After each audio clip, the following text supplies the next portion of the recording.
গরুর কলিজা ভুনা কার না খেতে পছন্দ বলেন তো? আমার তো এটা খুবই পছন্দের একটি খাবার। তো আজকে আমার পছন্দের খাবারটাই আপনাদের সবার সাথে রান্নাটা শেয়ার করব। তো আশা করছি এই গরুর কলিজা ভুনার রেসিপিটা আপনাদের সবার কাছে খুবই ভালো লাগবে। তো সবাই কেমন আছেন? আশা করছি সবাই খুব ভালো আছেন। তো প্রথমে আমি কড়াইতে পরিমাণ মতন সয়াবিন তেল দিয়ে দিচ্ছি, আর তেলটা যে গরম হয়ে গেছে এখন আমি কয়টি শুকনো মরিচ দিয়ে দিচ্ছি। এখন শুকনো মরিচটাকে একটু ভালো মতন আমি একটু তেলে হালকা করে লাল করে নেব, আর দিয়ে দেব এখন রসুন কুচি। তো রসুন কুচিটা দেওয়া হয়ে গেলে এখন এটাকে আমি একটু ভালো মতন একটু বাদামি কালার করে ভেজে নেব।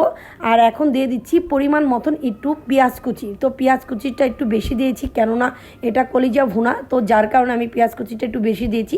তো যাই হোক, পেঁয়াজ কুচিটা দিয়ে এখন আমি এখানে পরিমাণ মতন 2 চামচের মতন লবণ দিয়ে দেব। আর লবণটা দিয়ে এটাকে আমি এখন একটু সময় নিয়ে বাদামি কালার করে নেব।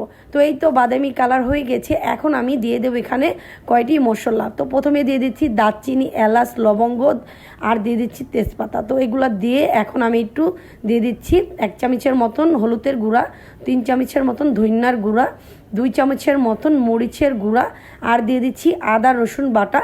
তো এখন দিয়ে আমি একটু পানি দিয়ে এটাকে একটু ভালো মতন সময় নিয়ে কষিয়ে নেব। তো কষানোটা আমার হয়ে গিয়েছে, দেখতে পাচ্ছেন। আমি এখন এটাকে আগে থাকতেই গরুর কলিজাটাকে খুব সুন্দর মতন গরম পানিতে সিদ্ধ করে ছোট ছোট করে কেটে নিয়েছি। আর এই তো এখন আমি দিয়ে দিচ্ছি সেটা।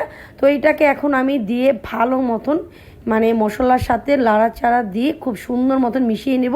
আর মিশানোটা যেই হয়ে গিয়েছে, আর আমি এখন এটাকে ঢেকে কিছুক্ষণের জন্য এটাকে ভালো মতন সময় নিয়ে কষিয়ে নেব। তো এই তো ঢেকে দিলাম।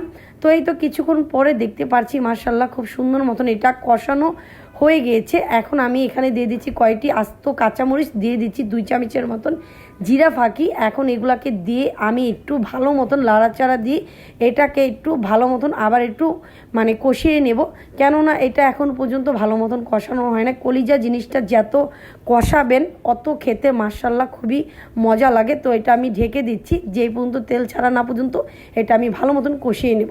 তো এই তো মাশাআল্লাহ ফাইনালি খুব সুন্দর মতন কষানোটা হয়ে গেছে, দেখতে পাচ্ছেন তেলটাও খুব ছেড়ে দিয়েছে। এখন আমি দিয়ে দিচ্ছি গরম পানি পরিমাণ মতন। তো এই তো গরম পানিটা দিয়ে এটাকে ভালো মতন আমি একটু লাড়াচাড়া দিয়ে দেব, জানি পানির সাথে জিনিসটা খুব সুন্দর মতন মিশে যায়। আর এখন ডেকে এটাকে কিছুক্ষণের জন্য রান্না করে নেব। তো এই তো মাশাআল্লাহ আমার কলিজা ভুনাটা কমপ্লিট হয়ে গিয়েছে। আপনারা জানেন এই কলিজা ভুনাটা এতটা মজা হয়েছে, আর চাইলে আপনারা এটা সাদা ভাতের সাথে, সাদা পোলাওর সাথে, বা এমনকি সাদা রুটি পরোটার সাথে এটা আপনারা খেতে পারবেন। এতটা মজা হয়েছে এই কলিজা ভুনাটা।